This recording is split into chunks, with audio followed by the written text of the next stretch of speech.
Hello everyone, welcome back to another video.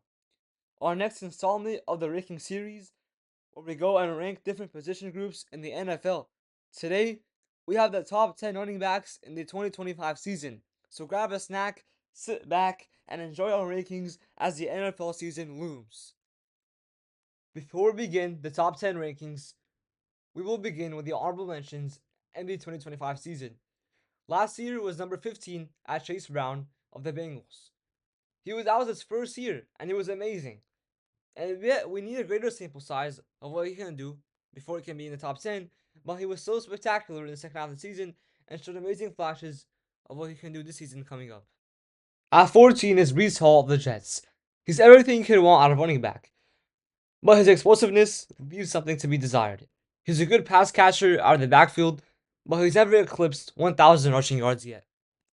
At number 13 is Chuba Hubbard of the Panthers, who had a breakout season last year with 1,200 yards and 10 touchdowns.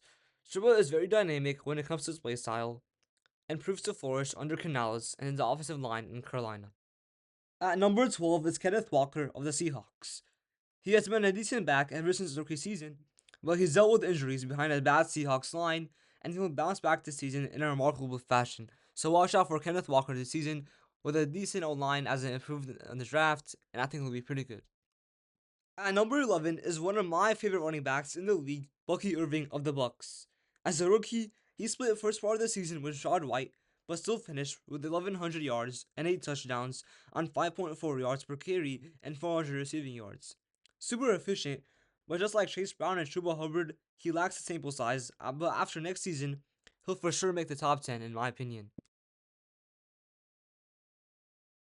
Kicking off the top 10 is Alvin Kamara of the New Orleans Saints. Despite his age, he is still producing at the level he was in his prime, and last season he even had the most rushing yards in his career at 950. But his rushing isn't the main reason why he's in the top 10. Kamara is one of the best pass-catching backs in the league.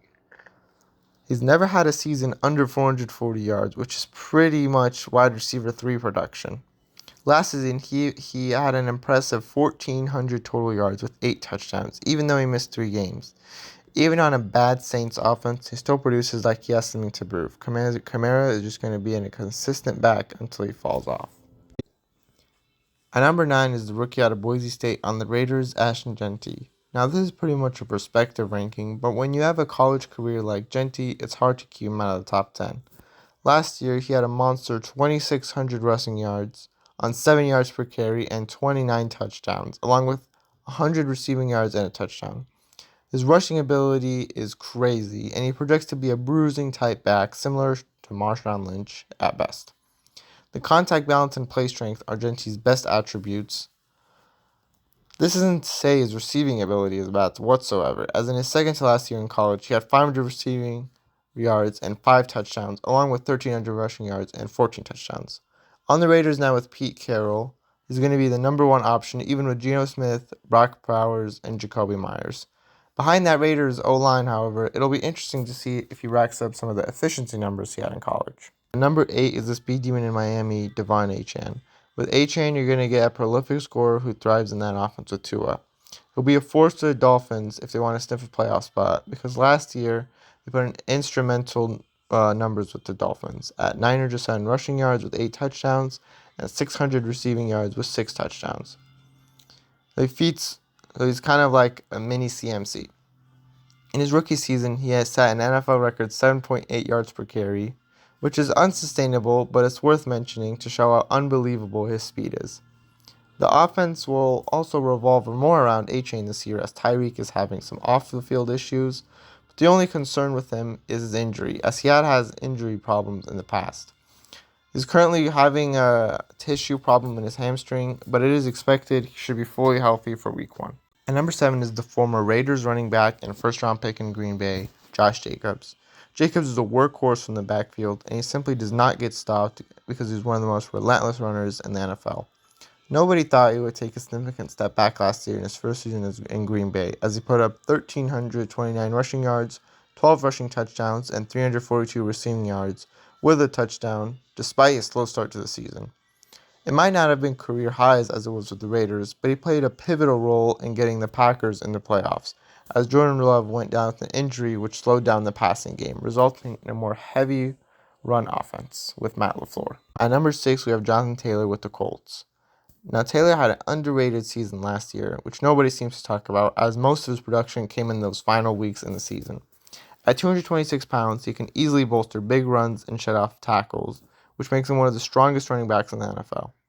The Colts were an inconsistent team last year, resulting in another missed playoff spot, but he himself had a good season, with 1,430 rushing yards, 11 touchdowns, and 136 receiving yards and a receiving touchdown on 4.7 yards per carry. Nowhere near the level of 2021, but still had an amazing year in just 14 games started.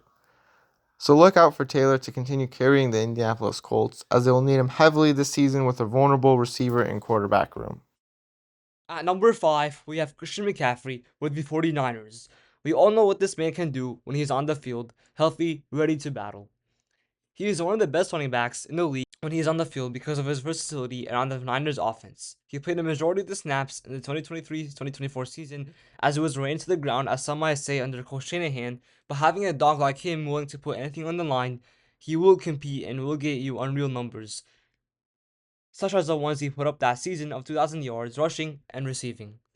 At number 4, we have Bijan Robinson with the Falcons. The running back out of Texas has proven what he's capable of for 2 years straight. With OC Arthur Smith out of the Falcons last season, he was tremendous for the Falcons, who reaped dividends for them last season as he put up career highs. The numbers are as follows: an outstanding number of 1,456 rushing yards with 14 touchdowns, 431 receiving yards with a receiving touchdown, and 10 broken tackles. It is a whole package. It is a man who is relentless and stays healthy for the Falcons. At number 3, we have Jahmyr Gibbs with the Lions. Gibbs is simply incredible, man, to watch run the football. Gibbs is to do it all back that has quick burst and power. He is being utilized in different ways and will continue to have a significant impact on the Lions offense, which will remain the same except for OC Ben Johnson. Listen to these stats: 1,412 rushing yards, 16 touchdowns, and 512 receiving yards with 4 touchdowns and 5.6 yards per carry. Incredible from Gibbs, although these numbers could regress as David Montgomery is coming back from injury. At number 2, we have Derrick Henry on the Baltimore Ravens. Every year with Henry, he gets doubted as he gets criticized for his age at the running back position, but he proves year after year that it is just a number. At 6'2", 250 pounds, Henry is an unstoppable force as he put up historic numbers with the Ravens, almost similar to Barkley's. He put up 1,921 rushing yards with 16 touchdowns on 5.9 yards per carry and 192 receiving yards with 2 touchdowns on the receiving end. Henry, with one of the best offensive lines in all of football, will continue to have a significant impact on his ability to produce the same numbers and won't go down easily. At number 1, we have Saquon Barkley. We all know what Saquon did last season, as he almost broke the rushing yards record. He was 100 yards from breaking it, putting up 2,005 rushing yards, 13 touchdowns, and 278 yards receiving, with 2 touchdowns on an insane 5.8 yards per carry. Saquon certainly had a historic season in his first season in Philly, but expect a regression. I put that in quotes since it's not going to be much of a regression, but will still put up 1,700 yards. We all know what this man can do with the Eagles on that field healthy, since without a doubt, he is a generational force, and will be an unbelievable running back for years to come. And that is it for the video. Thank you everyone for watching, appreciate the support, make sure to like and subscribe, and have a great rest of your day, everyone.